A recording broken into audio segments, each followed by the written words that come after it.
So hello dear student, কেমন আছো? I hope প্রত্যেকে শুধু ভালো নয় ভীষণ ভালো আছো। স্ক্রিনের উপর একটা প্রশ্ন দেখা যাচ্ছে, তাই না? প্রশ্নটা কি বলা হয়েছে দেখো, সাইন অফ থিটা আপন 2 ইন্টু সাইন অফ 7 থিটা আপন 2 প্লাস সাইন অফ 3 থিটা আপন 2 into sign 11 theta upon 2 is equal to sin 2 theta into sin 5 theta. ওকে, তো এই প্রশ্নটা আমাদের দেওয়া রয়েছে, এটা সলিউশন করতে হবে। মানে এই লেফট হ্যান্ড সাইডটা রাইট হ্যান্ডের সাইডের সঙ্গে ইকুয়াল কিনা সেটা দেখাতে হবে। তো চলো, এটা দেখানোর জন্য আমরা দুটো কাজ করতে পারি। সেটা কি, এই যে লেফট হ্যান্ড সাইডে পুরো সংখ্যাটা রয়েছে এটাকে আমি হাফ দিয়ে মাল্টিপল করছি আর 2 দিয়ে মাল্টিপল করছি পুরোটাকে। তাহলে 2 দিয়ে কেটে যাবে, আশা করি কোনো অসুবিধা নেই।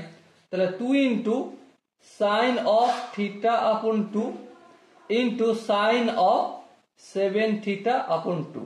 ওকে, তারপর প্লাস, যেহেতু এখানে নিচে 2 দিয়ে গুণ করেছি, 2 দিয়ে ভাগ করছি, তো উপরেও 2 দিয়ে গুণ করবো, এখানে 2 যাবে আর এখানেও 2 যাবে, তাই না? 2 into sine of 3 theta upon 2 into sin 11 theta upon 2। Okay, so দেখো এখানে যেই ফর্মুলাটা আমাদেরকে ইউটিলাইজ করতে হবে, কাজে লাগাতে হবে, সে ফর্মুলাটা কি? ফর্মুলাটা হচ্ছে 2 into sine of A into sine of B.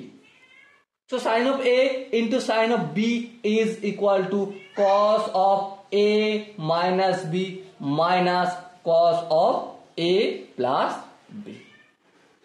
Okay, so তোমরা যদি ধ্যান দিয়ে লক্ষ্য করো, হাফ যেমন আছে তেমন রেখে দিলাম। এই থিটা বাই 2টাকে আমি ধরছি কত, A মনে করছি, আর 7 থিটা বাই 2টাকে আমি মনে করছি B। তাহলে 2 sin A into sin B। So formula অনুযায়ী কি হবে, cos of A minus B। তাহলে cos of A বলতে থিটা আপন 2 মাইনাস 7 থিটা বাই 2, তাহলে A মাইনাস B হলো। সূত্রের minus cos of A plus B, A plus B বলতে theta by 2 plus 7 theta by 2। Clear? I hope প্রত্যেকে বুঝতে পেরেছো। এরপর এখানটা দেখো, সেম একই সূত্র, 3 থিটা বাই 2টাকে আমরা A বলে মনে করব আর 11 থিটা বাই 2টাকে আমরা B বলে মনে করব। তাহলে সূত্রে এখানে যেমন প্লাস আছে প্লাস দিলাম, তো 2 sin A into sign B। তো সূত্র অনুযায়ী কি হবে, cos অফ A বলতে 3 থিটা বাই 2 মাইনাস B বলতে 11 থিটা বাই 2। তারপর সূত্র অনুযায়ী মাইনাস, এই মাইনাসটা এখানে দিলাম, cos of A plus B মানে 3 theta by 2 plus 11 theta by 2।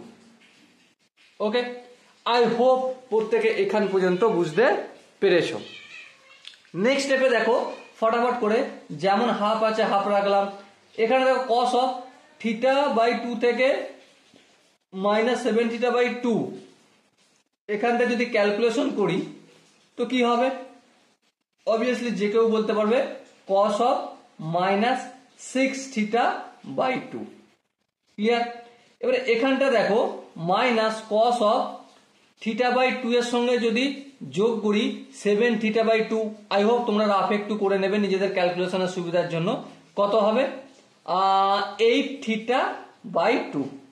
ওকে, এখানটা যদি লক্ষ্য করো plus cos of 3 theta by 2 থেকে যদি বিয়োগ করি 11 থিটা বাই 2, কত হবে cos of minus 8 theta by 2। Okay, এবার দেখো এখানটা কি আছে, মাইনাস আছে, মাইনাস দিলাম, cos অফ 3 থিটা বাই 2 এর সঙ্গে যদি 11 থিটা বাই 2 যোগ করি, সো হবে কত 14 থিটা বাই 2। ওকে, এবার দেখো, এবার একটু ছোট ছোট কাটাকাটি করব, যেমন কিরকম, cos অফ 2 1 2 3 2 6, তাহলে cos অফ মাইনাস 3 থিটা মানে cos 3 theta. cos of minus theta মানে কি cos থিটা, তাই না? তাহলে এখানে শুধু থিটার বদলে মাইনাস 3 থিটা রয়েছে, তো ব্যাস সেটাই করলাম। এবার এখানে দেখো লক্ষ্য যদি করো এখানটা কি আছে, cos অফ 8 থিটা বাই 2 মানে কি 4 থিটা। এবার দেখো এখানটা কি আছে, plus cos minus 8 theta by 2 মানে মাইনাস 4 থিটা। আচ্ছা cos অফ মাইনাস 4 থিটা মানে cos অফ 4 থিটা। ক্লিয়ার? এবার দেখো এখানটা কেমন আছে, দেখো minus cos of 14 theta by 2, এটাকে যদি ক্যালকুলেশন করি 7 থিটা হয়ে যাবে, এই 7 থিটা লিখলাম। এবার ধ্যান দিয়ে যদি লক্ষ্য করো কি পাবে, এখানটা পাচ্ছ cos minus cos of 4 theta আর এখানটা plus cos of 4 theta. So এই দুটো ক্যান্সেল আউট হয়ে যাবে, হয়ে যে থাকবে কি আমাদের হাফ থাকবে, আর এখানে cos 3 থিটা মাইনাস এটা কি আছে cos 7 থিটা। সো লক্ষ্য করো এখানে কোন ফর্মুলা কাজে লাগছে, cos of c minus cos of d। cos of c minus cos of d is equal to 2 into sin of c plus d upon 2 into sin of d minus c upon 2। Okay, so দেখো half লিখলাম, সূত্রের দুইটা আমাকে লিখতেই হবে, কিছু করার নেই।